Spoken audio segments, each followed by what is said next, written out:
Bangladesh Kuwait মৈত্রী হলের মতো একটি প্রতিষ্ঠানে যেখানে মেয়েরা 800 মেয়েরা বসবাস করে এবং যেই মেয়েরা অনাবাসিক তাদের ফিও এখানে ইনক্লুড হয়, সেই তারা যখন টি-শার্ট বানান, টুপি বানান, খাবারের প্যাকেট বানান, মজুর প্যাকেট কিনেন, এই সবে তারা খরচ করেন।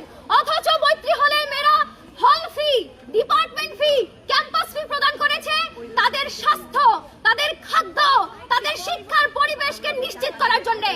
এই স্থানগুলোতে তারা কোনো খরচই দেখাতে পারে নাই, অর্থাৎ এই বিষয়গুলো নিয়ে তারা কোনোদিন ভাবেনি নাই।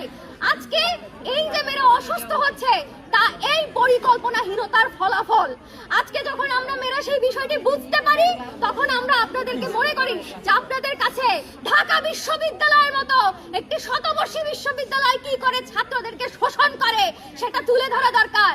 বাংলাদেশ কুয়েত মৈত্রী হলের মতো একটি প্রতিষ্ঠানে যেখানে মেয়েরা 800 মেয়েরা বসবাস করে এবং যেই মেয়েরা অনাবাসিক তাদের ফিও এখানে ইনক্লুড হয়, সেই টাকার কোনো স্বচ্ছ হিসাব পাওয়া যায় না। আমাদের বুঝে আমাদের স্বাস্থ্য খাতে নাই, স্বাস্থ্য খাত বলে কোথায় যায়?